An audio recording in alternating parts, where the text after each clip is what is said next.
Hello everyone, ಇದು ನಿಮ್ಮ ನೇತ್ರ. ಥ್ಯಾಂಕ್ ಯು ಸೋ ಮಚ್ ನನ್ನ ವೀಡಿಯೋ ನೋಡ್ತಿರೋರು ಎಲ್ಲರಿಗೂ. ಹೀಗೆ ನೋಡ್ತಾ ಇರಿ, ನಾನು ಎಂಕರೇಜ್ ಮಾಡ್ತಾ ಇರಿ. ಬಟ್ ಯಾರೂ ಸಬ್ಸ್ಕ್ರೈಬ್ ಮಾಡ್ಕೊಳ್ತಾ ಇಲ್ಲ. ಪ್ಲೀಸ್ ಸಬ್ಸ್ಕ್ರೈಬ್ ಮಾಡ್ಕೊಳ್ಳಿ, ನನಗೆ ಸಪೋರ್ಟ್ ಮಾಡಿ ಅಂತ ಹೇಳ್ತಾ ಇವತ್ತು ನಾನು ಡಿಸ್ಕಸ್ ಮಾಡೋಕೆ ಕೊಟ್ಟಿರೋ ವಿಷಯ ಬಂದುಬಿಟ್ಟು, ಇವತ್ತು ಎಪಿಸೋಡ್ ಎಲ್ಲರೂ ನೋಡಿರ್ತೀರ. ಬಿಗ್ ಬಾಸ್ ಒಂದು ಟ್ಯಾಗ್ಲೈನ್ ಕೊಡ್ತಾರೆ, ಅಂದರೆ ಒಂದು ವಾಕ್ಯ ಕೊಡ್ತಾರೆ. ಆ ವಾಕ್ಯ ಯಾರಿಗೆ ಸೆಟ್ ಆಗುತ್ತೆ ಅಂತ ನೋಡಿಬಿಟ್ಟು ಅವ್ರ ಹೆಸರು ಹೇಳ್ಬಿಟ್ಟು ಅವ್ರು ಕೊಡಬೇಕು. ಅದಕ್ಕೆ ಒಂದು ಬ್ಯಾಡ್ಜ್ ಥರನೂ ಕೊಟ್ಟಿರ್ತಾರೆ ಅವ್ರು ನೇತಾಕೊಳ್ಳೋಕ್ಕೆ. ಅದರಲ್ಲಿ ಫ್ಯೂ ಆಫ್ ದ ಪಾಯಿಂಟ್ಸ್ ನಾನು ಈ ವಿಡಿಯೋಲಿ ಡಿಸ್ಕಸ್ ಮಾಡೋಕೆ ಹೊರಟಿರೋದು. ಫಸ್ಟ್ ಒಂದು ಬಂದ್ಬಿಟ್ಟು ಡಬಲ್ ಸ್ಟ್ಯಾಂಡರ್ಡ್.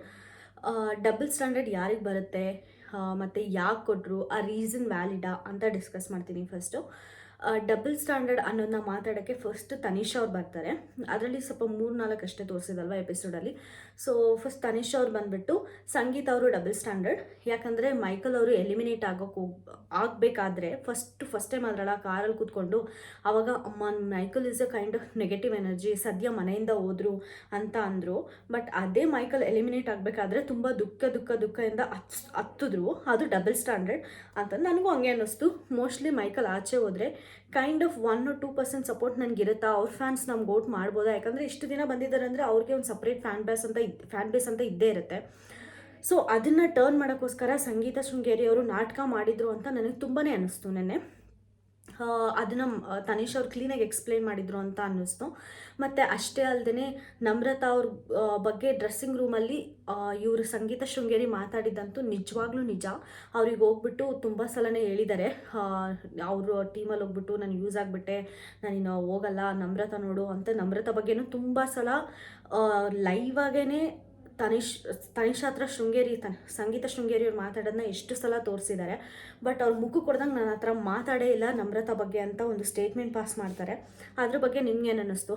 ನನಗೇನು ಅಂದರೆ, ಇತ್ತೀಚೆಗೆ ಸಂಗೀತ ಅವ್ರ ಹತ್ರ ಮಾತಾಡ್ತಿರೋದು ನಮ್ರತಾ ಅವ್ರು ಒಬ್ಬರೇ. ಯಾಕಂದರೆ ಪ್ರತಾಪ್ಗೂ ಕೂಡ ಗೊತ್ತಾಯಿತು ಸಂಗೀತ ಅವರು ಕರೆಕ್ಟಾಗಿ ಅವ್ರಿಗೆ ಹೆಂಗೆ ಬೇಕೋ ಆ ಟೈಮಲ್ಲಿ ಹಂಗೆ ಯೂಸ್ ಮಾಡ್ಕೊತಾರೆ, ಇನ್ನು ಮಿಕ್ಕಿ ಟೈಮಲ್ಲಿ ಕೇರೆ ಮಾಡಲ್ಲ ಅಂತ ಗೊತ್ತಾಗೋಯ್ತು ಪ್ರತಾಪ್ನೂ ದೂರ ಇಟ್ಟಿದ್ದಾನೆ. ಇನ್ನು ಕಾರ್ತಿಕ್ ಮತ್ತು ತನಿಷಾ ಅಂತೂ ನಂಬಕ್ಕೆ ರೆಡಿ ಇಲ್ಲ.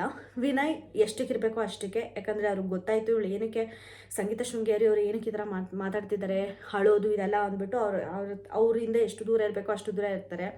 ಇನ್ನು ತುಕಾಲಿ ಮತ್ತು ವರ್ತೂರ್ ಸಂತೋಷ್ ಅವರು ಎಷ್ಟಕ್ಕೆ ಬೇಕೋ ಅಷ್ಟಕ್ಕೆ, ಜಗಳ ಮಾಡ್ಕೋಬಾರ್ದು, ಅವ್ರ ಹತ್ರ ಏನು ಮಾತಾಡಬಾರ್ದು, ಅಷ್ಟೇ ತುಕಾಲಿಗಿರೋದು ಇವಾಗ. ಇನ್ನು ಮಿಕ್ಕಿರೋದಂದರೆ ನಮ್ರತಾ. ಇನ್ನು ಅವ್ರನ್ನೂ ಕಳ್ಕೊಂಡ್ಬಿಟ್ರೆ ನಾನು ಇನ್ನು ಯಾರ ಜೊತೆ ಇರೋದು ಅಂತ ಲೈವಲ್ಲಿ ಈ ಎಪಿಸೋಡಲ್ಲಿ ಸುಳ್ಳು ಹೇಳಿದರು ಸಂಗೀತ ಅವರು ಅಂತ ನನಗನ್ನಿಸ್ತು.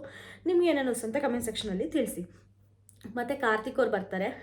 ಕಾರ್ತಿಕ್ ಅವ್ರು ಬಂದುಬಿಟ್ಟು ಹೇಳ್ತಾರೆ, ನಾನು ಅವತ್ತು ಅವ್ರ ತಲೆ ಹೊಡೆದು ಸಂಗೀತ ಶೃಂಗೇರಿನ ನಾಮಿನೇಟ್ ಮಾಡಿದೆ ಅಂತ. ಈ ಸಲ ಕಂಟಿನ್ಯೂಸ್ ಆಗಿ 3 ಸಲನೂ ನನ್ನೇ ನಾಮಿನೇಟ್ ಮಾಡಿದರು. ಅದು ಡಬಲ್ ಸ್ಟ್ಯಾಂಡರ್ಡ್ ಅಂತ ಅನ್ನಿಸ್ತು. ಅದಕ್ಕೋಸ್ಕರ ನಾನು ಅವ್ರು ನಾಮಿನೇಟ್ ಮಾಡ್ತೀನಿ ಅಂತ ಅಂದಾಗ ಸಂಗೀತ ಶೃಂಗೇರಿ ಅವ್ರು ಹೇಳಿದ್ದು, ಅದ್ರ 3 ಮಂತ್ಸು ನೀವು ನನ್ನ ಫ್ರೆಂಡ್ಸ್ ಆಗಿದ್ರಿ, ಅದಕ್ಕೋಸ್ಕರನೇ ನಾನು ಅಕ್ಸೆಪ್ಟ್ ಮಾಡಿದ್ದೆ ನೀವೇನು ಮಾತಾಡಿದ್ರು ಅಂತ ಏನೇನೋ ಕನ್ಫ್ಯೂಸಾಗಿ ಎಕ್ಸ್ಪ್ಲನೇಷನ್ ಕೊಟ್ಟರು. ಇದು ಡಬಲ್ ಸ್ಟ್ಯಾಂಡರ್ಡ್ ಅಂತ ಎಲ್ಲನ. ಸಂಗೀತ ಶೃಂಗೇರಿ ಅವ್ರು ಏನೂ ಒಪ್ಕೊಳ್ಳಲ್ಲ, ಅದನ್ನು ಹೇಳಿದ್ರು ಕಾರ್ತಿಕ್. ನೀನು ಏನಂತ ಒಪ್ಕೊಂಡಿದ್ಯಾ, ನೀವೇನು ಒಪ್ಕೊಳ್ಳಲ್ಲ, ನನ್ನ ಒಪಿನಿಯನ್ ಮಾತ್ರ ಹೇಳಿದ್ದೀನಿ ಅಂತ ಹೇಳಿದ್ರು. ಅದು ತುಂಬ ಕರೆಕ್ಟ್ ಅನ್ನಿಸ್ತು ನನಗೂ ಕೂಡ. ನಾನು ಸಂಗೀತ ಶೃಂಗೇರಿನ ಹೇಟ್ ಮಾಡಲ್ಲ, ಅಲ್ಲಿ ನನ್ನ ಒಪಿನಿಯನ್ ಆ ಬಿಗ್ ಬಾಸ್ ಶೋ ಅಲ್ಲಿ ಏನಿರುತ್ತೋ ಅದನ್ನು ನಿಮ್ಮ ಮುಂದೆ ಪೋರ್ಟ್ರೇ ಮಾಡ್ತೀನಿ ಅಷ್ಟೇ. ಅದಾದಮೇಲೆ ಡಬಲ್ ಸ್ಟ್ಯಾಂಡರ್ಡಾಗಿ ಪ್ರತಾಪ್ ಅವರು ಬಂದು ಮಾತಾಡ್ತಾರೆ. ಇದು ಹೈಲೈಟ್ ಆಫ್ ದ ಶೋ ಅಂತಲೇ ಹೇಳ್ಬೋದು.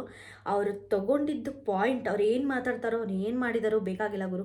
ಬಟ್ ಅವ್ರು ಬಂದುಬಿಟ್ಟು ಕ್ಯಾಮ್ರಾ ಮುಂದೆ ಅವತ್ತು 1 ವಾರ 2 ವಾರಕ್ಕಿಂತ ಮುಂಚೆ ಸಾರಿ ಪ್ರತಾಪ್ ಅವ್ರ ಹತ್ರ ಹೋಗಿ, ವಿನಯ್ ಸಾರಿ, ನಾನು ಹಿಂಗೆ ನಿನ್ನ ಹತ್ರ ನಂಗೆ ಮಾತಾಡಲ್ಲ, ಏನಾದರೂ ಕಿಡೋ ಆ ಥರ ಎಲ್ಲ ಕರೆದು, ಇವಾಗ ನಿನ್ನೆ ವಾರ ನನ್ನ ಹತ್ರ ಕೊಟ್ಟೆ ಅಂತ ಅಂದ್ಬಿಟ್ಟು ಬೇರೆಯವ್ರನ್ನ ತುಳಿದು ಬೆಳೀತಾರೆ ಅಂತ ಅಂದಿರೋದಕ್ಕೆ ಇವಾಗ ಹಿಂದೆ ನಡೆದಿರೋದೆಲ್ಲ ತಿರುಗಿಸಿ ನೀವು ನನ್ನ ಮೇಲೇ ಆಗ್ತಿದ್ದೀರಾ.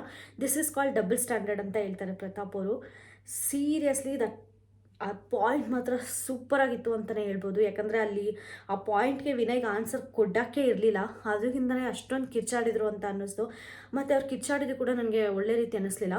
ಇವಾಗ ಹೇಳ್ತಾ ಇದ್ದೀನಿ, ನೀನು ಏನೋ ಫೇಕ್ ಪೊಲಿಟಿಕ್ಸ್ ಅಲ್ಲ, ಅದೇನೋ ಹೇಳಿದ್ರಲ್ಲ, ಆಚೆ ಎಲ್ಲ ಕಾಂಟ್ರವರ್ಸಿಸ್ ಚೀಪ್ ಕಾಂಟ್ರವರ್ಸಿಸ್ ಮಾಡಿಕೊಂಡು ನೀನು ಒಳಗಡೆ ಬಂದಿರೋದು ಅಂತೆಲ್ಲ ಹೇಳಿದ್ರಲ್ಲ, ಅದನ್ನು ಬೇಕಂತಲೇ ಕವರಪ್ ಮಾಡೋಕ್ಕೆ ತೆಗೆದ್ರು ಅಂತ ಅನಿಸುತ್ತೆ. ಯಾಕಂದರೆ ಪರ್ಸ್ನಲ್ ಆಗಿರೋದು ಯಾರೂ ಮಾತಾಡಬಾರ್ದು. ಬಿಗ್ ಬಾಸಲ್ಲಿ ಏನೇನು ಇರುತ್ತೋ, ಅವ್ರಿಗೆ ಏನು ಫೈಟ್ಸ್ ಆಗಿರಲಿ, ಬಿಗ್ ಬಾಸ್ ಒಳಗಡೆ ಆಗಿರೋದನ್ನ ಮಾತ್ರ ಮಾತಾಡಬೇಕು ಅನ್ನೋದು ನನ್ನ ಪರ್ಸ್ನಲ್ ಒಪಿನಿಯನ್. ಯಾಕಂದರೆ ಪರ್ಸ್ನಲ್ ಲೈಫ್ಗೆ ಎಷ್ಟು ಬೇಕಾದರೂ ಇಂಪ್ಯಾಕ್ಟ್ ಮಾಡ್ಬೋದು ಅದು. ಹಾಗೆ ನನಗೆ ಅನ್ನಿಸ್ತು. ಬಟ್ ಪ್ರತಾಪ್ ಅವರು ಮಾತ್ರ ಫೇಕ್ ಪೊಲಿಟಿಕ್ಸ್ ಮತ್ತು ಅದನ್ನು ಹೇಳಿದಾದ್ಮೇಲೆ ನೀನು ಹೆಂಗೆ ಬಂದಿದ್ಯಾ ಅಂತ ನನಗೆ ಗೊತ್ತು, ಮುಚ್ಕೊಂಡು ಕೂತ್ಕೋ ಅಂತೆಲ್ಲ ಮಾತಾಡೋದು ಸ್ವಲ್ಪ ಚೆನ್ನಾಗಿ ವರ್ಡ್ಸ್ ಯೂಸ್ ಮಾಡಿ. ಇನ್ನೂ ಏನೇನೋ ಸನ್ನೆಯಲ್ಲಿ ಮಾತಾಡಿದ್ರು. ಅವಾಗ ಪ್ರತಾಪ್ ಮಾತ್ರ ಹೇಳಿ ಅಣ್ಣ ಹೇಳಿ, ಏನು ನುಂಗ್ಕೊತಾ ಇದ್ದೀರಾ ಹೇಳಿ ಅಂತೆಲ್ಲ ಹೋಗಿ ಕೇಳಿದ್ದು. ಹೈಲೈಟ್ ಆಫ್ ದ ಶೋ ಅನ್ನಿಸ್ತು. ಪ್ರತಾಪ್ ಇಷ್ಟು ಧೈರ್ಯವಾಗಿ ಮಾತಾಡೋಕ್ಕೆ ಕಾರಣನೇ ಮೋಸ್ಟ್ಲಿ ಅವ್ರು ಆಚೆ ಬಂದಿರ್ತಾರಲ್ಲ, ಅವ್ರಿಗೆ ಗೊತ್ತಾಗಿರುತ್ತೆ ಆಚೆ ನನಗೆ ಏನೇನಿದೆ, ಎಲ್ಲ ಜನ ನನಗೆ ಸಪೋರ್ಟ್ ಮಾಡಿರ್ತಾರೆ ಯಾಕಂದರೆ 3 ದಿನ ಇದ್ದರು, ಅದರಲ್ಲಿ ಯಾರಾದರೂ ಒಬ್ಬರು ಅವ್ರಿಗೆ ಹಿಂಟ್ ಕೊಟ್ಟಿರ್ತಾರೆ. ಆ ಧೈರ್ಯದ ಮೇಲೇ ಪ್ರತಾಪ್ ಅವ್ರು ಅಷ್ಟು ಚೆನ್ನಾಗಿ ಮಾತಾಡ್ತಿದ್ದಾರೆ ಅಂತ ನನಗನ್ಸುತ್ತೆ. ಬಟ್ ನನ್ನ ಒಪಿನಿಯನ್ ಏನಂದರೆ, ಇಷ್ಟೆಲ್ಲ ಗೊತ್ತಾದ್ಮೇಲೆ ಪ್ರತಾಪ್ ಅವ್ರು ಗೆಲ್ಲಬಾರ್ದು. ಯಾಕಂದರೆ ಆಚೆ ಎಲ್ಲ ತಿಳ್ಕೊಂಡೋಗಿ ಆಡೋದು ಯಾರಾದರೂ ಆಡ್ಬೋದು, ಒಳಗಡೆ ಇದ್ದು ಸ್ಟ್ರಾಂಗಾಗಿ ನಿಂತ್ಕೊಂಡು ಆಡೋರೇ ವಿನ್ ಆಗಬೇಕು ಅಂತ ನನಗನ್ಸುತ್ತೆ. ಪ್ರತಾಪ್ ಫ್ಯಾನ್ಸ್ ನೀವೇನಾದರೂ ಅಂದ್ಕೊಬೋದು. ಮತ್ತು ಇದು ಬಂದುಬಿಟ್ಟು ಅದಕ್ಕೆ ಇದು ಡಬಲ್ ಸ್ಟ್ಯಾಂಡರ್ಡ್ಗೆ ನಡೆದಿದ್ದು. ಅದರಲ್ಲಿ ಮೆಜಾರಿಟಿ ಆಫ್ ದ ವೋಟ್ಸ್ ಬಂದುಬಿಟ್ಟು ಸಂಗೀತ ಶೃಂಗೇರಿಗೆ ಬಂತು. ಆ ಬೋರ್ಡ್ ಸಂಗೀತ ಶೃಂಗೇರಿ ಅವ್ರಿಗೆ ಹೋಯಿತು. ನೆಕ್ಸ್ಟ್ ಬೋರ್ಡ್ ಬಂದುಬಿಟ್ಟು ಅಮಾಯಕ. ಆ್ಯಕ್ಚುಲಿ ಇವಾಗಲೇ ಜಾಸ್ತಿ ಕಾಂಟ್ರವರ್ಸೀಸ್ ನಡೆದಿದ್ದು ಆ ಬೋರ್ಡ್ ಎಕ್ಸ್ಚೇಂಜ್ ಮಾಡಬೇಕಾದ್ರೆ. And most of the members ಕೊಟ್ಟಿದ್ದು ಅವನು ಮೇಜರು, ಆಲ್ರೆಡಿ 26-27 ಇಯರ್ಸ್ ಕಿಡ್ಡು. ಅವನು ಅಮಾಯಕ ಅಂತ ನಾವು ಅಂದ್ಕೊಂಡಿದ್ವಿ, ನಾವು ಮೋಸ ಹೋದ್ವೋ ಅಥವಾ ಅವ್ನು ನಮ್ಮನ್ನು ಮೋಸ ಮಾಡಿದ್ನೋ ಗೊತ್ತಿಲ್ಲ. ಆದರೆ ಅವನು ಅಮಾಯಕ ಅಲ್ಲ. ಅವ್ನಿಗೆ ಎಲ್ಲಿ ಯಾವಾಗ ಏನು ಮಾತಾಡಬೇಕು ಅನ್ನೋದು ಚೆನ್ನಾಗಿ ಗೊತ್ತು ಅಂತ ನಮ್ರತ ಹೇಳಿ ವೋಟ್ ಮಾಡ್ತಾರೆ. ಅದು ನಾನು ಒಪ್ಕೋತೀನಿ. ಅವ್ರಿಗೆ ಎಲ್ಲಿ ಯಾವಾಗ ಹೆಂಗೆ ಮಾತಾಡಬೇಕು ಅನ್ನೋದು ತುಂಬ ಚೆನ್ನಾಗಿ ಗೊತ್ತು ಪ್ರತಾಪ್ ಅವರಿಗೆ. ಮತ್ತು ಸಿಂಪತಿ ಕಾರ್ಡಾಗಿ ಅವರು ಯೂಸ್ ಮಾಡಿಕೊಂಡು ಕೂಡ ಇದ್ದಾರೆ. ಯಾಕಂದರೆ ತುಂಬ ಅಮಾಯಕಂತರ ಯಾರು ಏನಾದರೂ ಜೋರಾಗಿ ಅಷ್ಟಿದ್ರು ಮಾತಾಡ್ದಂಗೆ. ಅವರು ಏನಕ್ಕೆ ಮಾತಾಡಿಲ್ಲ ಅಂದರೆ, ನನಗೆ ಅವರು ಸಿಂಪತಿ ಕಾರ್ಡ್ ಆಗಲಿ ಅಮಾಯಕ ಆಗಲಿ ಇರಬೇಕಂತ ಅವ್ರು ಅಷ್ಟಿದ್ರು ಅಂತ ನನಗನ್ನಿಸ್ಲಿಲ್ಲ. ಮೋಸ್ಟ್ಲಿ ಇವಾಗಲೇ ಆಚೆ ಎಷ್ಟೊಂದು ನೆಗೆಟಿವಿಟಿ ಇದೆ, ಇವಾಗ ನಾನು ಜಾಸ್ತಿ ಮಾತಾಡ್ಬಿಟ್ರೆ ಇನ್ನೂ ನೆಗೆಟಿವಿಟಿ ಆಗಿಬಿಡ್ತೀನ ಇದಕ್ಕೆ ಅಂತ ಸುಮ್ಮನೆ ಇದ್ರು ಅಂತ ಅನಿಸುತ್ತೆ.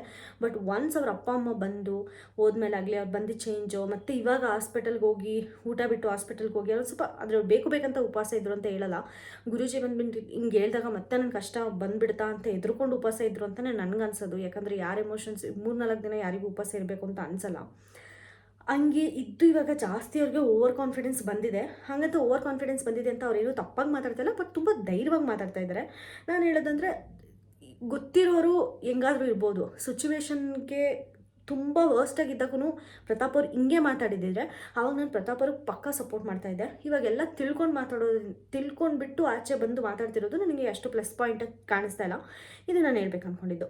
ಅಮಾಯಕಗೂ ಕೂಡ ಪ್ರತಾಪ್ ಅವ್ರಿಗೆ ಸಿಕ್ತು. ಆ್ಯಂಡ್ ಅಷ್ಟೇ ಕ್ಲಾಶಸ್ ಆಯಿತು ವಿನಯ್ ಮತ್ತು ಪ್ರತಾಪ್ ಅವರಿಗೆ. ಅದರಲ್ಲಿ ಪಕ್ಕ ನಾನು ವಿನಯ್ ಅವ್ರದ್ದೇ ತಪ್ಪು ಅಂತ ಹೇಳೋದು. ಯಾಕಂದರೆ ಮಾತಾಡಬೇಕಾದ್ರೆ ಆಚೆ ವಿಷಯ ತೆಗೆಯೋದು ತಪ್ಪು, ಬ್ಯಾಡ್ ವರ್ಡ್ಸ್ ಯೂಸ್ ಮಾಡೋದು ಇನ್ನೂ ತಪ್ಪು.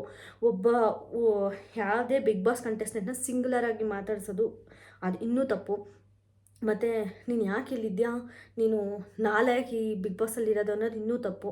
ಬಿಗ್ ಬಾಸ್ ಇವರು ವಿನಯ್ ಅವರು ತುಂಬ ನಾಲ್ಗೆ ಜಾರಿದ್ರು ಅಂತ ನನಗನ್ನಿಸ್ತು ಇವತ್ತು. ಇನ್ನು ವರ್ತೂರ್ ಸಂತೋಷ್ ಅವ್ರಿಗೆ ಯಾರದು ವಿಕ್ಟಿಮ್ ಕಾರ್ಡ್ ಯಾರು ಪ್ಲೇ ಮಾಡ್ತಾರೆ ಅಂದರೆ ವರ್ತೂರ್ ಸಂತೋಷ್ ಅವ್ರಿಗೆ ಸಿಕ್ತು. ಅದು ಕರೆಕ್ಟೇ. ಯಾಕಂದರೆ ಯಾವಾಗಲೂ ಹಳ್ಳಿಕಾರ್ ಅಂತ ಅದನ್ನ ತುಂಬ ಸಲ ಯೂಸ್ ಮಾಡ್ತಾ ಇದ್ದಾರೆ ಅಂತ ನನಗನ್ನಿಸ್ತಾ ಇತ್ತು. So most of the members ಅದೇ ಹೇಳಿದ್ರು, ಈ ಥರ ನೀವು ವಿಕ್ಟಿಮ್ ಕಾರ್ಡ್ ಯೂಸ್ ಮಾಡ್ತಿದ್ದೀರಾ ಅಂತ. ಅವರಿಗೆ ಸೇರಬೇಕಿತ್ತು, ಅವರಿಗೆ ಸೇರಿತು. ಇನ್ನು ಟ್ರಿಗರ್ ಪಾಯಿಂಟ್ ಅಂತ ಬಂದರೆ, ಅದು ಎಲ್ಲರಿಗೂ ಆಡಿಯನ್ಸ್ಗಾಗಲಿ ಮನೆಯವರಿಗಾಗಲಿ ಅದು ತುಂಬ ಕ್ಲಾರಿಟಿಲೇ ಎಲ್ಲರಿಗೂ ಗೊತ್ತಾಗುತ್ತೆ. ಅದು ಐದರ್ ಸಂಗೀತ ಅವ್ರ ವಿನಯ್ ಅಂತ. ಸಂಗೀತ ಅವ್ರು ಹೇಳ್ತಾರೆ, ನನ್ನ ವಿನಯ್ ಟ್ರಿಗರ್ ಪಾಯಿಂಟು, ನಾನು ಟ್ರಿಗರ್ ಅದೇ is successful in triggering me ಅಂತಾರೆ. ಅಲ್ಲ ಗುರು, ಆ್ಯಕ್ಚುಲಿ ಸಂಗೀತ ವಿನಯ್ನ ಟ್ರಿಗರ್ ಮಾಡಿದ್ದು. Sangeetha is very successful in triggering contestants ಅಂತ ನನಗನ್ನಿಸ್ತು. ಬಟ್ ಇನ್ನವೇ ವಿನಯ್ಗೆ ಸಿಕ್ಕಿದ್ರು ಈಕ್ವಲ್ ಆಗಿರೋದು, ಸಂಗೀತಕ್ಕೆ ಸಿಕ್ಕಿದ್ರು ಈಕ್ವಲ್ ಆಗಿರೋದು, ಅದು ವಿನಯ್ಗೆ ಸಿಕ್ತು. ಓಕೆ. ಬಟ್ ಅಲ್ಲಿ ಟ್ರಿಗರ್ ಪಾಯಿಂಟ್ ಬಂದಾಗ ವಿನಯ್ ಕಾರ್ತಿಕ್ಗೆ ಹೇಳಿದ್ದು, ಅಲ್ಲ ಗುರು ನೀನು ಟ್ರಿಗರ್ ಮಾಡೋದು ಅಂತ. ಅವ್ರು ಕೊಟ್ಟಿರೋ ಇನ್ಸಿಡೆನ್ಸ್ ಕರೆಕ್ಟ್ ಅನ್ನಿಸ್ತು. ಆ ಚಪ್ಪಲಿ ವಿಷಯ ನಾನು ಒಪ್ಪಲ್ಲ, ಯಾಕಂದರೆ ಅದು ಜಸ್ಟ್ ಆಕ್ಸಿಡೆಂಟಾಗಿ ಆಗಿದ್ದು. ಮತ್ತು ಫ್ಲವರ್ ಟಾಸ್ಕ್ ಆಡಬೇಕಾದ್ರೆ ಬಾರು ಅಂತ ಕಾರ್ತಿಕ್ ಅವರೇ ಕರೆದಿದ್ರು ವಿನಯ್ನ. ಅವಾಗ ರೆಚ್ಗೆದ್ದು ವಿನಯ್ ಹೋಗ್ಬಿಟ್ಟು ಆ ಜಗಳ ಎಲ್ಲ ಆಡಿದ್ದು. ಅದು ಬಿಟ್ಟರೆ most of the time Vinay ಕಾರ್ತಿಕ್ನೇ ಟ್ರಿಗರ್ ಮಾಡಿರೋದು, ಕಾರ್ತಿಕ್ನ ವಿನಯ್ ಟ್ರಿಗರ್ ಮಾಡಿಲ್ಲ. ಬಟ್ ವಿನಯ್ ಕೊಟ್ಟು ಮಾತಾಡಿದ್ರಲ್ಲ, ಪ್ರೂವಿಂಗ್ ದ ಪಾಯಿಂಟ್ಸ್ ಆ ಥರ ಮಾತಾಡೋಕ್ಕೆ ಬಂದರೆ Vinay so good at it. ಅದು ಈ ಎಪಿಸೋಡಲ್ಲಿ ಕಾರ್ತಿಕ್ ಜೊತೆ ಆರ್ಗ್ಯೂ ಮಾಡಬೇಕಾದ್ರೆ ಗೊತ್ತಾಯಿತು. ಇದು ನನಗೆ ಈ ಕವರ್ ಮಾಡಬೇಕು ಅಂತ ಅನಿಸಿದ್ದು ಪಾಯಿಂಟ್ಸು. ಇನ್ನು ಯಾವುದಾದ್ರೂ ನಾನೇನಾದರೂ ಪಾಯಿಂಟ್ ಮಿಸ್ ಮಾಡಿದ್ರೆ, ಇಂಪಾರ್ಟೆಂಟ್ ಪಾಯಿಂಟ್ಸ್ ಕಮೆಂಟಲ್ಲಿ ತಿಳಿಸಿ. ಇನ್ನು ನಾನೇನಾದರೂ ಸ್ಪೆಷಲ್ ವೀಡಿಯೋ ನಿಮಗೆ ಮಾಡಬೇಕು ಅಂತ ಅನಿಸಿದ್ರೆ ಅದನ್ನು ಕೂಡ ನಾನು ಕಮೆಂಟ್ ಸೆಕ್ಷನಲ್ಲಿ ತಿಳಿಸಿ. ನಾನು ಆ ವಿಡಿಯೋ ಪಕ್ಕಾ ಮಾಡೋಕ್ಕೆ ಟ್ರೈ ಮಾಡ್ತೀನಿ ಅಂತ ಹೇಳ್ತಾ, ಈ ವಿಡಿಯೋ ನಿಮಗೆ ಇಷ್ಟ ಆದರೆ ಪ್ಲೀಸ್ ಶೇರ್ ಮಾಡಿ, ಲೈಕ್ ಮಾಡಿ, ಸಬ್ಸ್ಕ್ರೈಬ್ ಮಾಡ್ಕೊಳ್ಳಿ. Thank you so much. Bye.